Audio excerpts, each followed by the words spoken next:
So in this week's Parshas Pekudei, we're taught about how Moshe Rabbeinu takes all the vessels and beams and curtains that's been made by the Jewish people and takes all the items and assembles the Mishkan and puts it all together.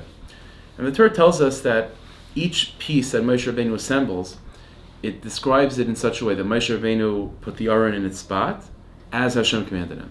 Moshe Rabbeinu puts the Shulchan in the right spot as Hashem commanded him. Moshe Rabbeinu sets up the curtains as Hashem commanded him. Consistently, that's how it describes each thing that Moshe does. The one exception is when Moshe Rabbeinu establishes and sets up the courtyard in front of the Mishkan. The first thing you come in contact with as you enter into the Mishkan, it just says Moshe established the courtyard, put up the walls around the courtyard, but it doesn't say as Hashem commanded. The question is why? It doesn't seem to be consistent. So this is a question that the commentators deal with.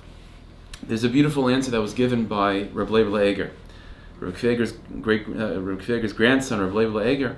So he writes in his Sefer Torah Semes the following idea. He says that the nature of a tzaddik, a Moshe Rabbeinu type, is to be very humble. Is to be very humble. And the nature of humility is that might create within the tzaddik a feeling of being passive and even a feeling of being unworthy of coming closer to Hashem. And said Reb Leib Eger, that's a beautiful quality, and that's something that Moshe Rabbeinu felt very strongly.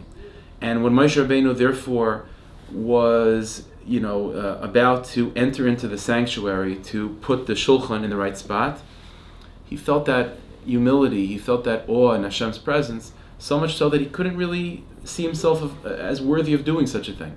And therefore he had to sort of feel the invitation, as Hashem commanded him. He had to remind himself, no, Hashem wants me to do this. He had to sort of feel invited. And this is true, said Reb Leib Eger. Every single thing that Moshe Rabbeinu did within the Mishkan, every single step he took to make the Mishkan greater and to build it up and up further and further, he had to feel invited because his humility held him back. But said Reb Leib Eger, that's only true once you're in the Mishkan. And now it's a matter of when you're in the Mishkan to come closer to Hashem, to learn deeper things, to attach yourself in deeper levels. Then there's a place for humility, and a Moshe Rabbeinu type has to feel invited. But if you're outside the Mishkan altogether, and then you have this voice inside of your head that says, how could I even enter into the courtyard? Who am I? I'm nothing. God is so big. I have to wait for an invitation. Said Reb Leib Eger, that's not good at all. That's the Yetzer Hara.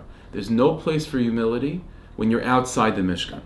When it's a matter of being outside the Mishkan and getting your way in, that's not the time for humility. You don't wait to be invited. You push your way in. Chutzpah yazgi. The Gemara tells us that before Mashiach comes, there's going to be a lot of chutzpah. How can we use that chutzpah in a productive way? Said Reb Leib Eger, because the last generation before Mashiach, very often we find ourselves outside of the Mishkan, so to speak, outside of real avodas Hashem. And in order to push our way through that and to enter into the courtyard, we have to use chutzpah, because we can't wait to hear that voice of Hashem commanded you. Sometimes that voice doesn't feel like it's coming.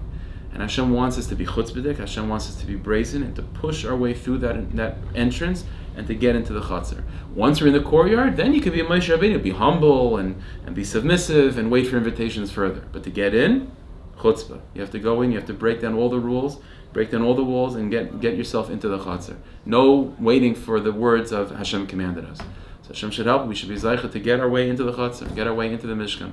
And Hashem should help to give us the strength to be able to use the chutzpah that we all naturally feel in this generation and to use it productively. Hashem should help. We should come into Shabbos with menuchas nefesh and menuchas guf, and both individually and collectively see the redemption of our people. V'yas kol tzedek.